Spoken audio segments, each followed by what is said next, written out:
డబ్బు, అనారోగ్యం, ఉద్యోగం, వ్యాపారం, అప్పులతో బాధపడుతున్నారా? మీకోసమే లాంచ్ యువర్ ఫ్యూచర్ ప్రోగ్రామ్. నమస్తే రమ్మగారు. నమస్తే జయ. రమ్మగారు, మనం బోధిసత్వ కథలు చెప్పుకుంటూ ఉంటాం కదా, అందులో ఏదైనా ఒక కథ. పూర్వట బ్రహ్మదత్తుడు కాశీరాజ్యాన్ని పాలించే కాలంలో ఈ బోధిసత్వుడు ఒక తెల్లని ఏనుగుగా పుట్టాడట. మామూలుగా ఏనుగులు వేరే రంగులో ఉంటాయి, ఏనుగు రంగు వేరే కదా, తెలుపు రంగులో వచ్చింది.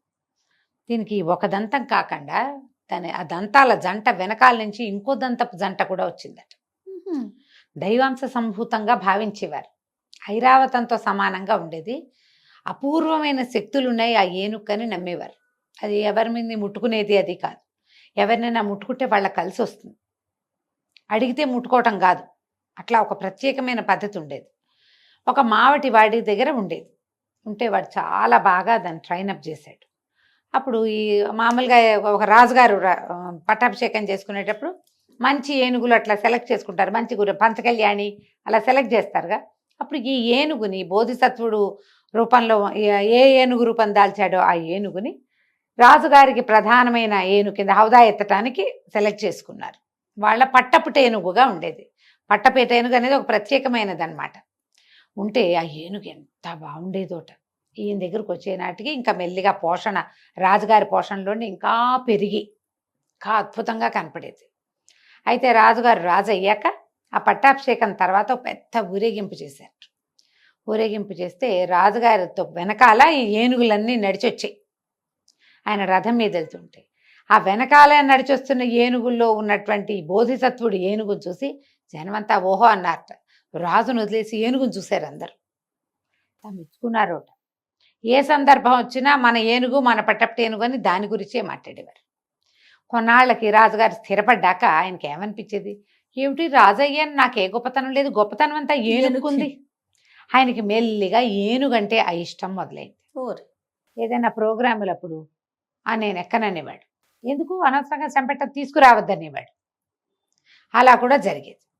అయితే ఈయనకి క్రమంగా ఏమనిపించింది, అసలు ఏనుగుని రానివ్వకూడదు. ఈ ప్రోగ్రాంలు ఏమన్నా జరిగితే ఏనుగేది ఏనుగేది అని చంపేవాళ్ళు జనం. తీసుకురాకుండా ఉంటే ఈయనకి బాగానే ఉండేది. ప్రజలు ఒప్పుకునేవాళ్ళు కాదు. ఆ ఏనుగు వస్తే అందరూ ఆ ఏనుగు చుట్టూతానే తిరిగేవాళ్ళు. దాంతో ఎలాగైనా ఈ ఏనుగుని మట్టు పెట్టేయాలి. ఎట్లా ఏనుగుని ఎట్లా చంపాలి, అంత జంతువుని? సరే బాగా ఆలోచించి మావిటి వాడిని కేకేసేట. ఏమో ఈ ఏనుగు సంగతి ఏమిటి అన్నారు. చాలా గొప్ప శిక్షణలో ఉంది ప్రభు ఏనుగు, మనవాడు మామూలు వాడు కాదు, గొప్ప శిక్షణ కలిగిన ఏనుగు. రాజు బాగా ఆలోచించి, అయితే సరే అంత శిక్షణ ఉందన్నావు కదా, కొండ ఎక్కగలదా ఏనుగు అని అడిగాడు. మహత్తరంగా ఎక్కుతుంది ప్రభు, కొండ ఏమిటి ఎక్కడికైనా ఎక్కేస్తుంది అన్నాడు. సరే కొండ ఎక్కించు, కొండ శిఖరం మీదకంటే ఏనుగునెక్కి మావటి వాడు ఏనుగుని ప్రేరేపించి బాబా పైకి వెళ్దాం పద అంటే ఏనుగు నడవటం మొదలుపెట్టింది. ఏనుగు వెనకాలే మొత్తం రాజుగారి పరివారం కొంతమంది పోయారు. రాజుగారు కూడా వెళ్ళాడు. పైకి వెళ్ళాక శిఖరపు కొసదాకా తీసుకుపోయారు. శిఖరం కోసం మీద నుంచుంది ఏనుగు. ఏమో ఈ శిక్షణ బాగా ఉందన్నావు కదా, ఎంత ఏ పనైనా చేస్తుంది ప్రభు, ఈయన చెయ్యలేనిది లేదన్నాడు. అంటే 3 కాళ్ళ మీద నుంచోమను అన్నాడు రాజు. వాడికి అర్థం కాలే, ఏనుగుని కొండ కోసం మీదకి తీసుకెళ్ళి 3 కాళ్ళ మీద నుంచోబెడితే ఉంటుందా? బాగా ఏమనుకున్నాడు, సరే అని బాబా 3 కాళ్ళ మీద నుంచుంటావా అంటే తలొప్పిందట. అయ్యాను 3 కాళ్ళ మీద నుంచి పడిపోలే, బ్యాలెన్స్ అవుతాను. అందరు చప్పట్లు కొట్టారు. రాజుగారి కొళ్ళు మండిపోయింది. శిక్షణ అయితే బాగానే ఉంది, 2 కాళ్ళ మీద నుంచుంటుందేమో చూపించు అన్నాడు. అంటే ఏనుగు ఏం చేస్తుంది, వెనక దొక్కాలు ముందు దొక్కాలు లేవదీసి 2 కాళ్ళ మీద బ్యాలెన్స్ చేసుకుంది. అప్పుడు రాజుగారు అన్నాడు, అలా కాదు, వెనక 2 కాళ్ళ మీద నుంచుంటుందేమో చూడు.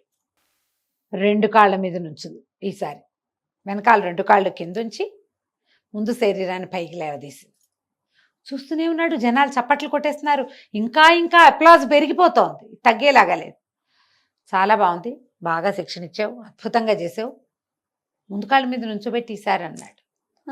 ముందు కాళ్ళ మీద లేపేది కొండ కోసం ఉన్నప్పుడు బరువంతా ముందుకు వెళ్తే ప్రమాదం, అయినా సరే చేసిందేం. రాజు బాగా ఆలోచించాడు. ఒకే ఒక ఆఖరిది, ఒక కాళ్ళ మీద ఉంచబెట్టు, ఏనుగుని చూద్దాం. ఆవిటివాడికి లోపల లోపల వణుకొచ్చేస్తోంది. ఏదైనా ఈత పడిపోతే తను ఏనుగుతో పాటు పడిపోతాడు. ఇంత మహత్తర శక్తి కలిగిన ఏనుగు పడిపోతుంది. బాబా ఒక్క కాలు మీద నుంచోగలవా అన్నాడు. నుంచుంటాను. ఏనుగు తలకాయ అయిపోయింది. ఓ కాలు మీద నుంచుంది. 3 కాళ్ళు లేపేసింది గాల్లోకి. రాజుగారు కామ్ అయిపోయాడు. చాలాసేపు చూశాడు.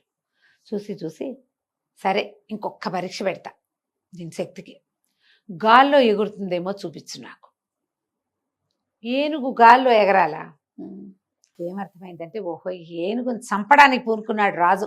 అర్థమైంది. అందుకని ఆ పరీక్ష ఏదో కింద ఏడవకుండా కొండ కోసగా తీసుకొచ్చి ఆ పైన నుంచోబెట్టి అక్కడ ఓ కాలు అంటాడు, 2 కాళ్ళు అంటాడు, 3 కాళ్ళు అంటాడు, చివరికి ఇప్పుడు ఎగిరించమంటున్నాడు. అప్పుడు ఆ ఏనుగుకి దగ్గరికి వెళ్ళి పక్కన నుంచున్నాడు. ఇంతసేపు పైకెక్కాడు. బాబా నిన్ను చంపడానికి చూస్తున్నాడు మగధ ప్రభువు. నీ గొప్పని బోర్చుకోలేకపోతున్నాడు. నువ్వు ఏం చేస్తావో గాల్లో ఎగరగలిగితే నీతో పాటు నన్ను కూడా తీసుకెళ్ళిపో. ఈ రాజ్యంలో మనం ఉండద్దు అని చెప్పాడు. రాజు పరివారము చూస్తుండగా ఏనుగు ఒక్కసారి ఘీంకరించింది. 4 కాళ్ళు గాల్లో లేపి ఒక్కసారి అట్లా ఎగిరింది. ఎగిరేసరికి చూస్తూనే ఉన్నారు. ఆ ఎగురుతున్న ఏనుగు విమానంలాగా అలా వెళ్ళిపోయింది గాల్లో ముందుకి. వీళ్ళు చూస్తూనే ఉన్నారు. ఏనుగు వెళ్ళిపోయింది బయటికి. దానికి అలాంటి శక్తులు ఉన్నాయి. ఎగిరే శక్తి ఉంది. మరి బోధిసత్వుడు పుట్టాడు కదా, అలా గాల్లో ఎగురుతూ మగధ రాజ్యం నుంచి కాశీరాజ్యం వైపుకు వెళ్ళింది.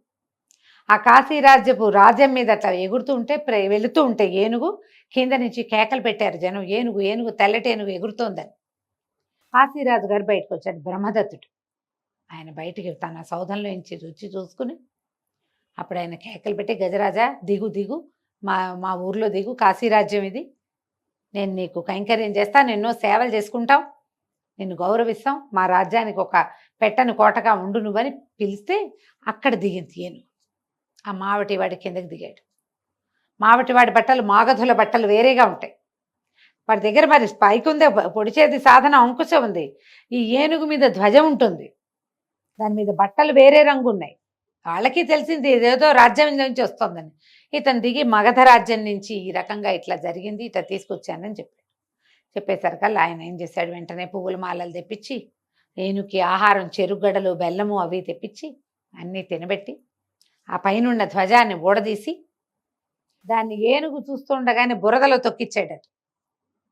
బురదలో తొక్కిచ్చి మావటివాడి వంటి మీద బట్టలు కూడా తీయించేసి కాశీరాజ్యపు బట్టలు తొడిగి ఏనుక్కి ఆ కాశీరాజ్యపు ధ్వజాన్ని ఎక్కించి మా దగ్గర ఉండు, నువ్వు ఎంతకాలం ఉంటే అంతకాలం మా దగ్గర ఉండు, నీ మీద హౌదా ఎత్తడానికి నీకు ఇష్టమైతే నువ్వు కూర్చున్నప్పుడే హౌదా ఎత్తిస్తాం, నీకు ఇష్టం లేకపోతే నీ మీద హౌదా కూడా మేము ఎత్తాం, మాతో ఉండంతే అంటే ఆ ఏనుగు సరేనందరు. తలకాయ ఊపింది. చక్కగా పోషించి కాశీరాజ్యంలో ఉంచుకున్నారు. మగధ రాజ్య ప్రాభవం తగ్గిపోయి కాశీరాజ్య ప్రాభవం పెరిగిపోయింది. ఇలా జంతువులను చూసి కూడా అసూయపడే వాళ్ళు ఉంటారా? అదే కదా, కొంతమంది ఉంటారు. వాళ్ళ కోసం చెప్పారు ఈ కథ. చాలా బాగుందండి. నమస్తే గారు. నమస్తే జీ.